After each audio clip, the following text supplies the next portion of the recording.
저는 그레이 게임즈의 이용태라고 합니다. 반갑습니다.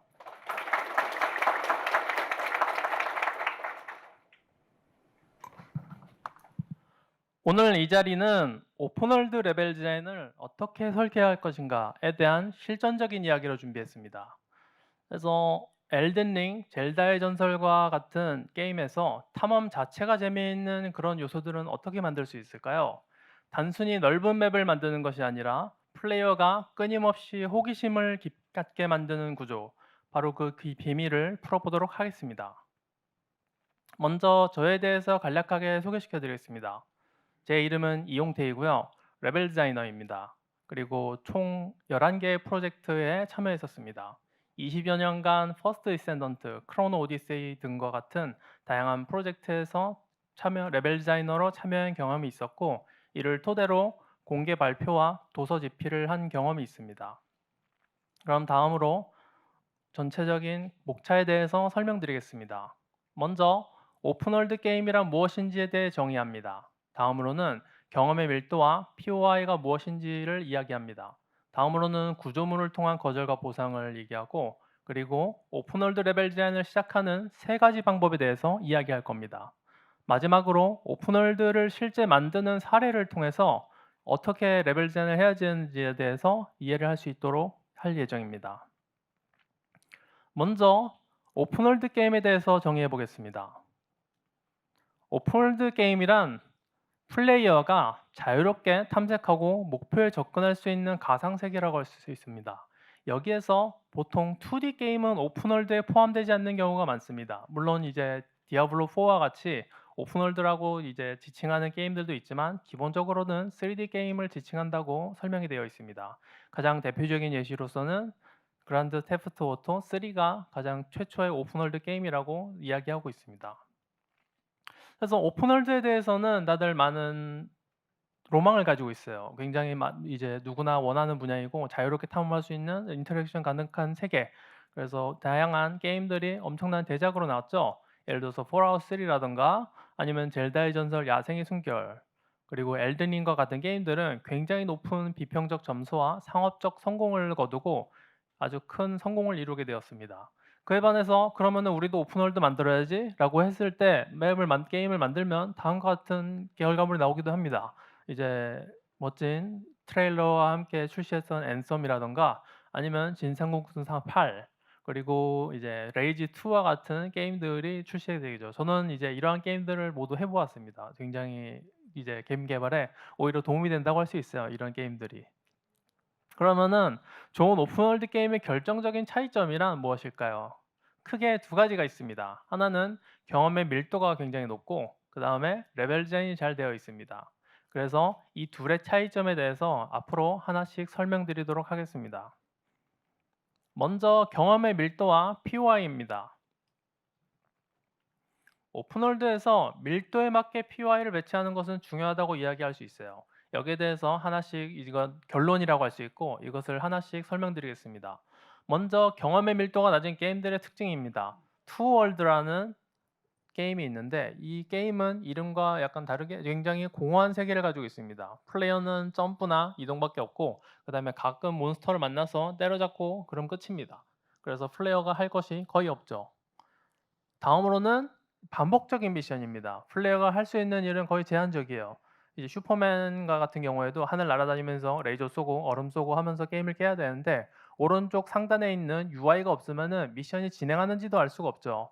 이 여담이지만 일단 플레이어가 오픈월드에서 하늘을 날면 안 될 것 같아. 이제 앤썸도 문제가 있었고, 이제 슈퍼맨도 문제가 있었고, 이런 너무 자유로운 제약을 풀어버리는 것은 플레이 제약이 없어져서 게임 플레이를 오히려 방해하는 경향이 있는 것 같습니다. 그렇다면 어떤 밀도가 적당할까요? 여기에 대한 힌트는 이제 유튜브에서 찾아볼 수 있었습니다. 유튜브에 디자이닝 더 월드 오브 위쳐 3라는 다큐멘터리가 있습니다. 위쳐 3를 만드는 과정에 대해서 이야기하는 내용인데요. 여기에 대해서는 이제 이야기를 쭉 진행하다가 이러한 이야기가 나옵니다. 40초 안에 뭔가 있어야 된다. 이제 위쳐 3 개발진들은 기존에 잘 나왔던 게임들, 뭐 폴아웃 뉴 베가스라든가 그런 게임들을 레퍼런스하면서 40초의 규칙이란 걸 세웠다고 합니다. 그렇게 해서 플레이어가 테스트를 진행하다가 만약에 40초 안에 뭔가가 안 나왔어. 그러면은 뭔가를 넣자라는 식으로 게임 개발을 진행했다고 해요. 그리고 그 40초 안에 나오는 뭔가의 종류에는 크게 세 가지가 있었습니다. 하나는 포인트 오브 인터리스트, 한글로 하면은 흥미 지점이라고 할 수 있고요. 두 번째로는 포인트 오브 인카운터, 이제 그냥 이벤트라고 할 수 있겠네요. 그리고 다음으로는 커뮤니티, 마을과 같은 커뮤니티를 이야기할 수 있겠습니다. 그러면은 이런 40초 규칙들은 정말 맞는 말일까요? 다른 게임들도 정말 40초일까요? 거기에 대해서 이제 또 누군가가 궁금했는지 조사를 했습니다. The 40 Second Rule of Open World Games라는 또 유튜버가 있습니다. 그래서 유튜버는 약간 40초 전문가야, 완전. 그래가지고 이제 모든 오픈월드 게임에 대해서 40초의 규칙을 세웠는데 약간 심각한 표정과 비슷하게 이분 굉장히 규칙적입니다. 엑셀에다가 이제 영상을 찍어요. 그러면은 이제 영상을 플레이하면서 내가 뭔가를 만났어. 그러면 이벤트. 그다음에 이제 뭔가 다시 안 만났어. 그러면 이벤트 없다가 뭔가 만났어. 그럼 또 이벤트. 이런 식으로 그래프를 쭉 나열한 거예요. 지금 보이시다시피 잠시만요. 네, 여기 보이시는 것이 어마어마한 그래프가 보이죠? 이렇게 쭉 리스트가 나열되어서 이제 전체적으로 평균을 나열하는 게 되는 거죠.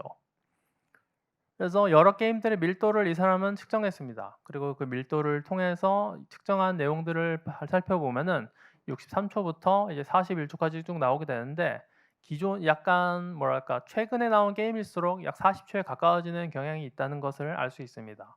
그렇기 때문에 저희는 이러한 수많은 데이터를 통해서 이 사람이 이제 열심히 조사해 줬으니까 기존 게임들을 참고했을 때 40초마다 이벤트가 발생하면 좋다는 것을 알 수가 있어요.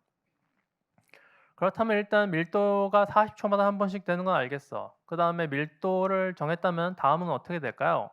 먼저 일단 밀도에 맞게 뭔가를 배치해야 될 겁니다. 그 뭔가가 뭔지는 모르겠지만 근데 몇 미터마다 이벤트가 있어야 될까?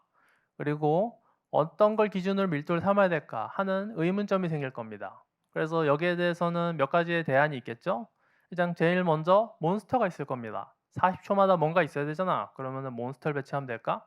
라고 생각할 수 있고 그다음에 랜드마크? 랜드마크가 40초마다 있으면은 약간 서울, 강남, 대도심까지 되겠죠? 그래서 플레이어는 어디로 가야 될지를 정확하게 모르게 될 겁니다. 그리고 마을도 역시 비슷하게 될 것 같습니다. 비슷한 문제가 생길 거라고 저는 판단을 해요. 그러면은 보물상자? 보물상자도 몬스터랑 비슷한데 약간 이런 것도 괜찮지 않을까라는 생각할 수 있게 됩니다. 그러나 여기에서 이야기하는 것은 포인트 오브 인터레스트에서 시작하라고 이야기하고 있어요. 그래서 포인트 오브 인터리스트에 대해서 설명드리겠습니다.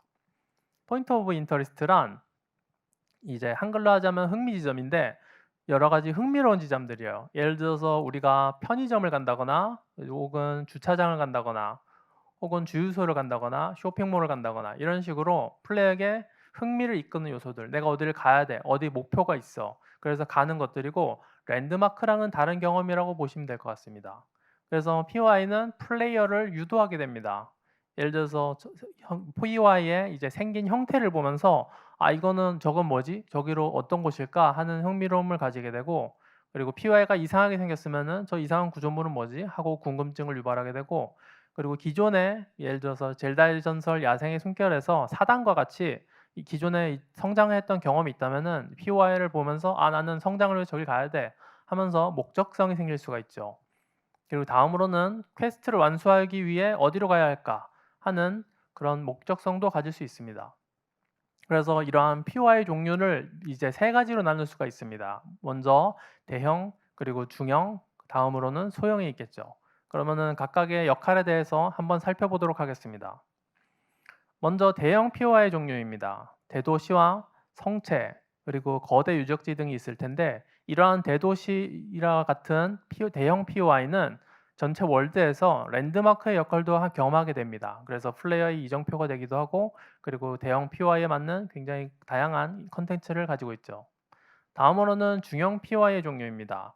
광산이나 마을 그리고 물레방아와 같이 플레이어가 이제 어느 정도 그 대형은 아니지만 어느 정도 규모감 있게 여러 가지 컨텐츠를 즐길 수 있는 그런 요소들을 의미합니다. 이러한 곳에서 역시 중형 POI에 걸맞는 여러 가지 컨텐츠가 있을 것입니다. 다음으로는 소형 POI의 종류입니다. 이제 캠프나 작은 유적, 오두막처럼 플레이 입장에서는 그냥 배경 아닌가? 라고 생각할 수 있지만 이러한 곳에 갔을 때 이제 작은 이벤트가 생길 수도 있고 몬스터가 배치될 수도 있고 아니면 다른 또 여러 가지 이벤트가 있을 수가 있겠죠. 그래서 이러한 소형 POI 이런 것들을 소형 POI라고 합니다. 그렇다면 소형 POI는 어떻게 배치해야 되는가? 이제 메타크리틱 97점의 젤다의 전설 야생의 숨결과 67점의 레이지 2의 몬스터나 아니 POI의 배치는 어떻게 달라질까요? 여기에서는 먼저 POI 간의 거리가 굉장히 중요합니다. POI 간의 거리란 이제 이동 속도가 보통 600cm/s라고 했을 때 전력 질주를 하면은 약 720cm가 되는데 이것으로 40초를 달리게 되면은 약 288m가 됩니다. 그래서 이걸 기반으로 그럼 약 300m마다 이러한 POI가 생기면은 이제 40초마다 이벤트가 발생한다는 걸 알 수 있죠. 물론 이것을 굉장히 균일하게 이제 40초마다 배치하면 굉장히 이상할 거고 이제 어느 정도 편차를 가지면서 배치를 하게 될 겁니다. 그 다음으로는 배치의 방법입니다. 패턴 랭귀지라는 책에 이상적인 도시의 배치라는 챕터가 있습니다. 그래서 여기에서는 이제 이상적인 도시, 대도시와 중도시 그리고 소도시를 배치하는 방법에 대해서 나와 있는데 보시는 것과 같이 이제 대도시는 중앙에 배치하고 그 다음에 중도시, 네모난 것은 이제 좀 더 멀리 그리고 소도시는 그 사이를 메꿔서 배치하는 것을 알 수 있습니다. 이를 토대로 보자면은 이렇게 대도시가 여기에 있고 그 다음에 중도시는 여기에 있고 소도시 그리고 이것을 POI에 요약하자면은 이제 다음과 같이 나올 수가 있겠죠. 예시가 될 수 있는 월드를 보면서 한번 이야기해 보도록 하겠습니다. 먼저 POI 배치 방법은 대용 POI를 먼저 배치합니다. 그렇게 해서 이제 이렇게 먼저 큰 대형 POI를 배치해서 큰 전체적인 그런 랜드마크도 설정할 수 있고요. 여러 가지 이점이 있기 때문에 먼저 대형 POI를 설치합니다. 그 다음에 중형 POI를 그 사이를 틈틈이 배치하게 되는 거죠. 그리고 마지막으로 소형 POI를 좀 더 틈틈이 배치해서 전체 월드를 완성하게 됩니다.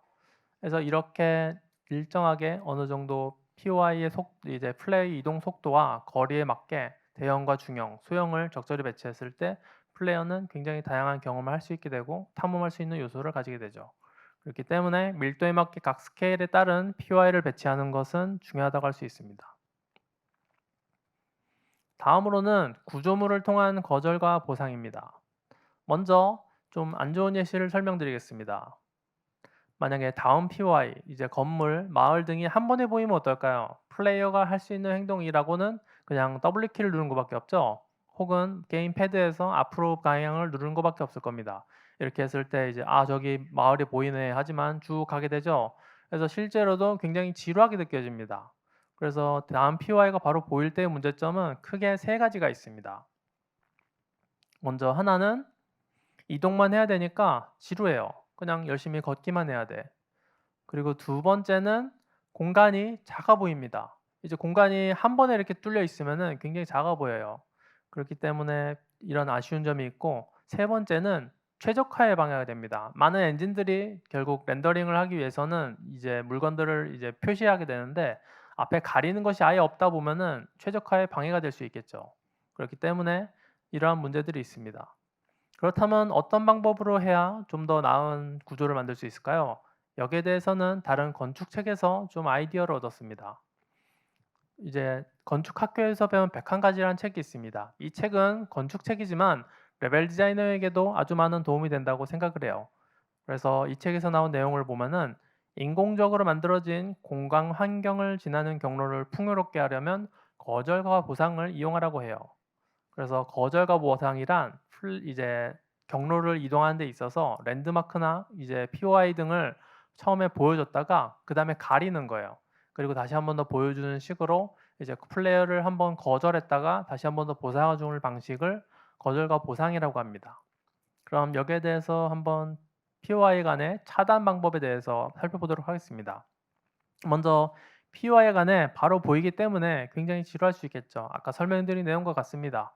그래서 이런 경우를 해결하려면은 각 POI 간에 적절한 절벽이나 언덕으로 시야를 차단하면 좋습니다. 그렇다면 시야 차단 방법에는 몇 가지가 있을까요? 일단 세 가지가 있습니다. 먼저 구조물, 지형으로 차단하는 방법이 있고요. 다음으로는 S자기를 통해서 차단하는 방법이 있습니다. 그리고 세 번째는 높낮이의 차이를 두어서 차단하는 방법이 있죠. 그래서 이 세 가지를 모두 적용한 예시를 한번 살펴보도록 하겠습니다. 네, 다음과 같이 이제 구조물로 S자 길로 차단된 길을 플레이어가 밑에서 올라가고 있습니다. 그리고 앞으로 갔을 때 잘 보이지 않다가 건물의 일부만 보이다가 그 다음에 슬슬 전체 건물이 보이게 되고 그 다음에 입구가 보이게 되죠. 이 영상은 아까 영상과 동일한 길이지만 플레이어에게 훨씬 더 짧다는 느낌을 주게 됩니다. 그래서 P와 사이 간에 구조물이나 지형을 배치합니다. 지금 보이시는 것 같이 배드 케이스에서는 이제 구조물이 바로 보이기 때문에 플레이어의 기대감이 없지만 좋은 케이스에서는 이런 언덕들로 지형을 숨기고 살짝 이런 PY를 보이게 함으로써 플레이어에게 기대감을 주게 합니다. 다음으로는 길을 S자로 꺾습니다. 이제 시야가 바로 보이면은 플레이어가 기대감이 줄어들 수 있기 때문에 S자를 꺾어서 구조물을 배치할 여유도 줄 수 있고 그리고 길에 대한 좀 더 나은 그런 기대감을 주게 할 수도 있습니다. 다음으로는 높낮이의 차이를 두는 것입니다. 플레이어가 시작할 때는 낮았다가 그 다음에 점점 더 올라가는 방식으로 할 수 있고 그 반대도 가능합니다. 플레이어가 높은 데서 시작을 했다가 구조물에서 가렸다가 그 다음에 다시 한 번 더 구조물이 보이는 방식으로 높낮이의 차이는 높았다가 낮았다가 그리고 낮았다가 다시 높았다가 하는 방식으로 다양한 방법을 사용할 수 있습니다. 그래서 거절과 보상을 통해서 풍부한 공간을 만드는 것이 레벨 디자인의 핵심적인 요소 중에 하나입니다. 네 번째로는 오픈월드 레벨 디자인을 시작하는 세 가지 방법에 대해서 알아보도록 하겠습니다. 오픈월드 레벨 디자인을 시작할 때는 뭔가 막막하겠죠. 아무것도 없고 이제 완전 제로에서 시작하는 경우가 많을 테니까. 그런 경우에는 어떤 데서 시작하냐면은 먼저 상상해서 시작하는 방법이 있습니다. 다음으로는 현실을 참고해서 시작하는 방법이 있고 현실에서 완전히 그냥 똑같이 만드는 방법이 있고 그 다음에는 현실을 참고하여 창작하는 방법이 있습니다. 여기에 대해서 하나씩 살펴보도록 하겠습니다. 먼저 상상해서 시작하는 방법이에요. 완전한 상상에서 시작하는 거죠. 이제 완전 제로에서 시작하는 겁니다. 이제 초기 오픈월드 레벨 디자인은 이렇게 제로에서 시작된 경우가 많았습니다. 레퍼런스가 없는 경우가 있었죠. 그리고 3D 세계를 모두 상상으로 만들면은 비현실적으로 보일 수도 있어요. 여기에 대해서 한번 예시를 살펴보겠습니다. 인포머스 1은 잘 만들어진 그런 오픈월드 게임 중에 하나입니다. 인포머스 1은 단 60명의 게임 개발자가 전체 오픈월드를 만들었다고 해요.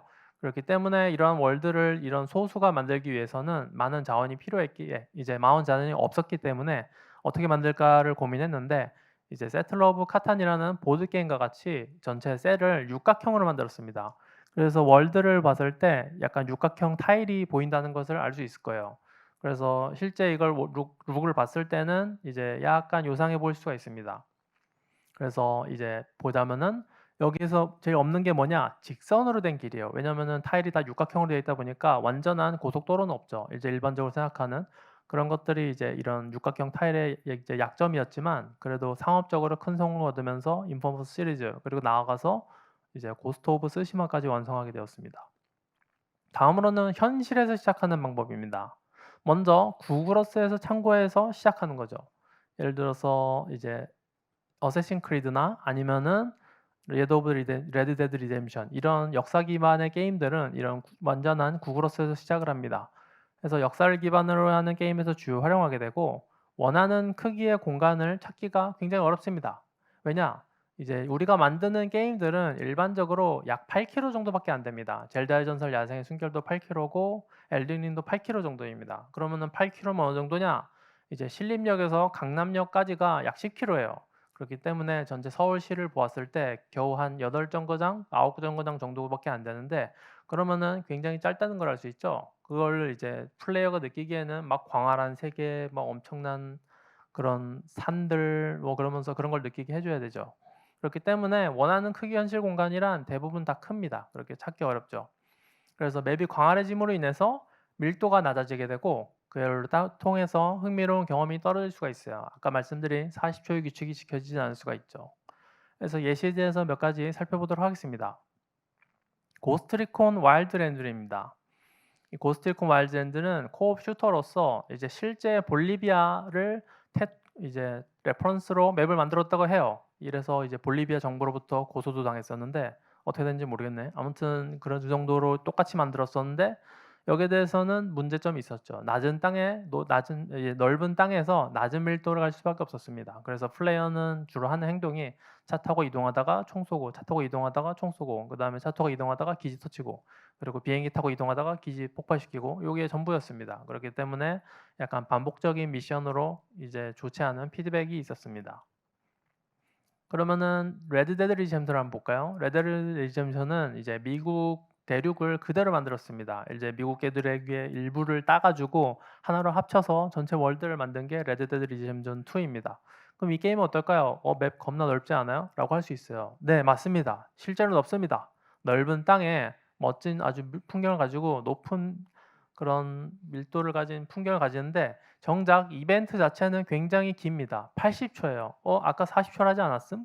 근데 이제 경우에 따라 다른데 레드데드 리뎀션은 이런 피드백이 유저들로부터 제일 많았어요.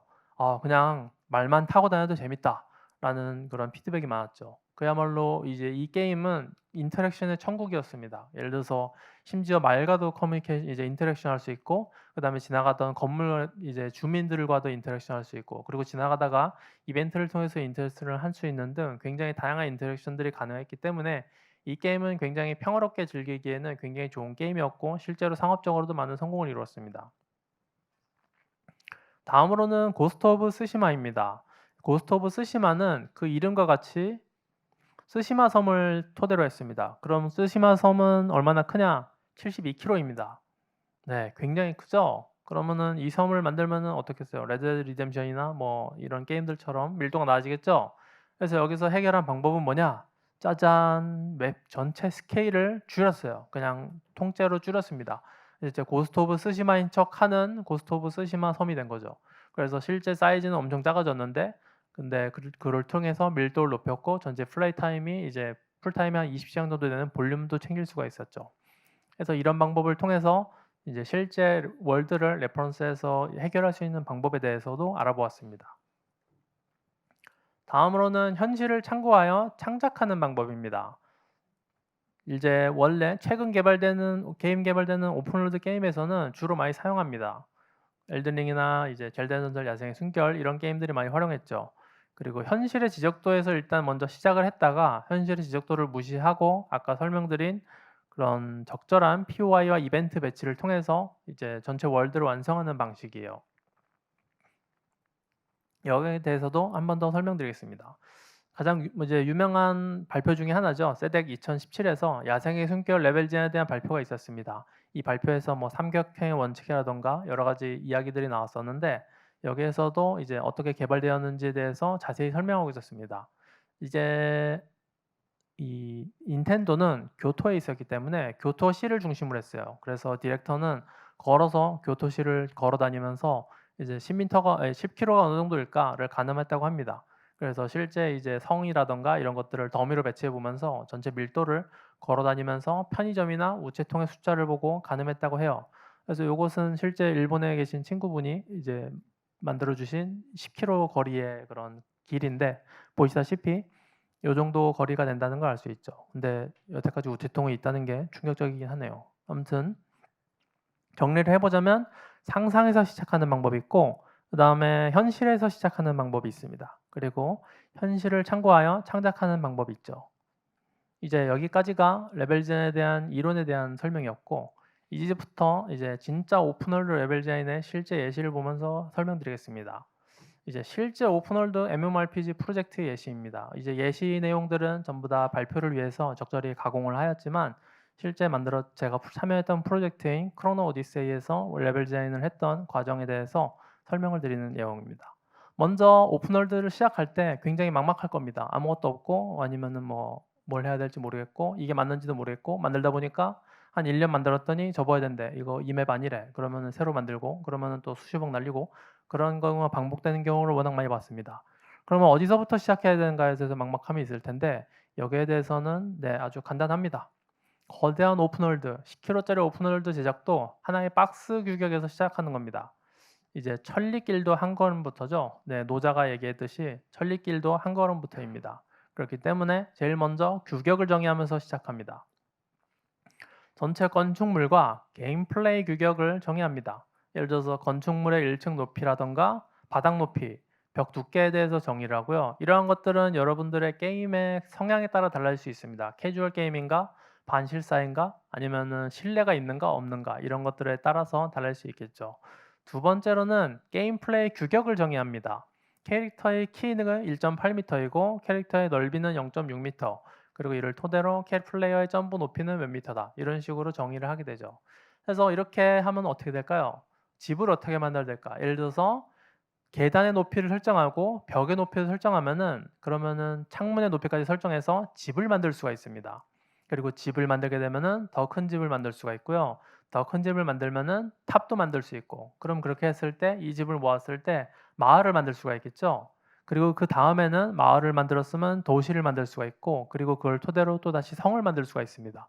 그렇기 때문에 제일 먼저 시작해야 될 것은 규격에 대한 정의입니다. 하나의 박스, 플레이어의 캐릭터의 크기, 플레이의 점프 높이, 이런 아주 작은 것부터 시작을 그래야 전체 월드를 완성할 수 있겠죠. 그래서 이걸 토대로 만들었을 때 이제 규격에 따라서 POI 대형과 중형, 소형의 규모를 정의했습니다. 대형은 400m, 중형은 200m 넓이, 그리고 소형은 약 70m 이하로 정의를 했습니다. 그 다음에는 이제 전체 오픈월드를 만드는 방식을 선택함에 있어서, 그때 제가 선택했던 방식은 현실을 참고하여 창작하는 방식이었습니다. 아무래도 완전한 가상의 세계이다 보니 이러한 방식이 더 어울렸다고 생각을 했어요. 그래서 구글어스를 먼저 활용했죠. 이제 구글어스는 무료로 누구나 활용할 수 있기 때문에 이렇게 현실을 참고하여 창작할 때 큰 도움이 되는 그런 앱입니다. 그래서 구글어스를 본다면은 그리스에 섬이 많습니다. 이제 물론 일본에도 섬이 있고 한국에 섬이 있지만 그리스에 이제 오픈월드 쓰기 좋은 섬이 많습니다. 그렇기 때문에 여러분들 오픈월드 만들 때 그리스 가셔서 섬 많이 투어하시거나 아니면 유럽 투어하시면은 오픈월드에 적절한 맵 만들기 좋을 겁니다. 저는 항상 그리스로 갑니다. 그냥 닥치고 그리스, 이제 검색 그리스 한 다음에 그 주변에 이제 이탈리아, 뭐 시칠리아 이런 데 돌아다니면서 보면은 적절한 섬이 항상 많이 있었어요. 그래가지고 그리스로 찾아갑니다. 해서 해당 섬의 일부분을 활용하기로 했어요. 이제 그냥 전작하게 리얼하게 생겼기 때문에 괜찮다. 그래서 약 8.8km, 아까 젤다의 전설이랑 비슷하죠. 그래서 8.8km 공간을 월드로 설정하기로 했습니다. 그래서 이렇게 따왔고, 이제 레퍼런스를 했을 때 섬이 좋은 이유는 그러면은 우리가 만들 거는 대륙인데 섬이라도 괜찮아요?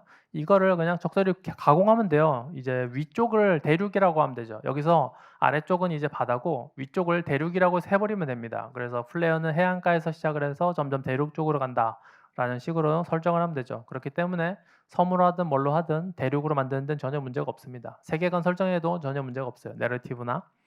그래서 플레이 영역을 표시하는데 빨간색은 절벽이고 파란색은 바다라고 할 수 있습니다. 이 정도가 이제 플레이어가 갈 수 없는 지역이라고 할 수 있겠죠.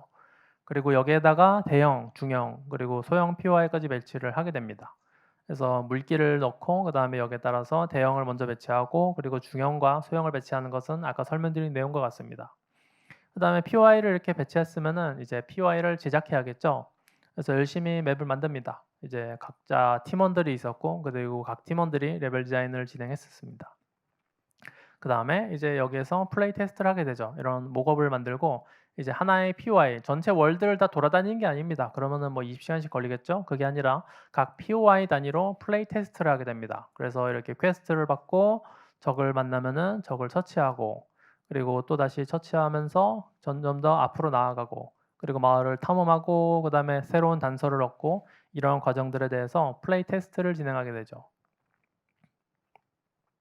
다음으로는 랜드매스 플러그인을 통해서 지형을 제작하는 것입니다. 이제 랜드매스 플러그인은 맵을 만들 때 있어서, 랜드스케이프를 만드는 데 있어서 비파괴적인 방법으로 맵을 만들 수가 있습니다. 예를 들어서 지금과 같이 산이 여기 있어요. 그러면은 이 산이 아닌가벼 하는 경우 많잖아요. 그래서 옆에 위에 분이 이 산이 아니래. 그럼 바로 옆 산으로 옮길 수 있는 그런 아주 뛰어난 툴입니다. 그리고 랜드매스를 이용하면은 이렇게 산을 복사할 수도 있기 때문에 굉장히 유용하게 활용할 수가 있죠. 그래서 전체 언리얼 에디터에서 이제 PY를 그 다음에는 배치합니다. 이제 현재가 랜드매스가 구성된 월드이고요. 이를 토대로 이제 먼저 대형 PY 먼저 배치합니다. 대형 PY는 레벨 인스턴스 기능을 활용해서 이제 따로 만든 다음에 그 다음에 실제 배치하는 방식으로 진행을 했습니다. 그 다음에 이제 다음 중형 PY를 배치하게 되고, 그 다음에 이렇게 위치를 하고, 다음으로는 이제 또 소형 중형 PY를 또 배치하게 되고, 이런 식으로 전체 월드에 이제 PY를 배치하면서 완성하게 되는 거죠. 그래서 전체 에디터의 제작 과정은 다음과 같습니다. 이렇게 전체 월드를 제작하기 시작해서 조명부터 해서 슬슬 만들기 시작하다가 지영이 이제 뒤에 이제 등고선이 있는 게 좋지 않다고 생각을 했고, 저 지금 하얀색으로 점으로 보이는 것은 이제 일종의 플레이스 홀더, 이제 밀도 측정기입니다. 40m마다 집을 하나씩 배치해 놓은 거예요. 그리고 이를 토대로 이제 맵을 만들고 테마를 정해서 완성하게 되는 거죠. 그래서 이런 식으로 전체 월드를 완성하게 되었습니다. 그리고 바위와 절벽을 통해서 흥미 지점을 차폐해야겠죠. 여기서 보시면은 이제 이렇게 서로 바로 보입니다. PY들이 서로 보이게 되죠. 그렇기 때문에 이러한 바위들로 시야를 가리게 되고, 그 다음에 여기서도 바로 보이기 때문에 중간에 이런 언덕을 주어서 시야를 가리게 했습니다. 그리고 다음으로는 뭐 작은 바위들을 배치해서 좀 더 시야를 가리게 했죠. 그래서 PY 협회 예시를 보자면은 눈에 보이시는 것과 같이 PY가 보입니다. 그러다가 플레이어가 내려가게 되면은 PY가 보이지 않게 되고, 그 다음에 열심히 걸어가서 이제 아래로 내려가고 능선을 내려가고 절벽을 가게 되면은 이제 다시 한 번 더 시야가 차폐되어서 플레이어를 거절하고, 그 다음에 다시 한 번 더 보상을 주어서 이렇게 짜잔 하고 나타나게 해서 흥미로움을 주는 것이죠. 이제 아까 시야가 처음 보였을 때 딱 내려서 걷기만 했으면 얼마나 재미없었겠어요. 그게 아니라 이러한 절벽을 통해서 PY 차폐를 열심히 하는 것이죠. 그리고 필드에 퀘스트를 배치해서 이제 이것들에 대해서도 테스트합니다. 이런 서류가 있고 이걸 인터랙션 하면은 이제 어쩌고저쩌고 하면서 여러 가지 내러티브를 설명하게 되는 거죠. 그리고 다음으로는 긴장 곡선을 추적해서 재미를 검증합니다. 이제 도입부부터 이제 전체 POI를 진행하면서 플레이어의 긴장감이 어떻게 올라가고 내려가는지에 대해서 측정을 하게 되는 거죠. 여기는 대형 POI니까 긴장감이 높게 해야 돼. 여기는 중형 POI니까 긴장감을 낮게 해야 돼. 이런 식으로 이제 전체 곡선을 추적해서 재미 검증을 하게 됩니다. 그렇게 해서 전체 월드를 완성하게 되죠.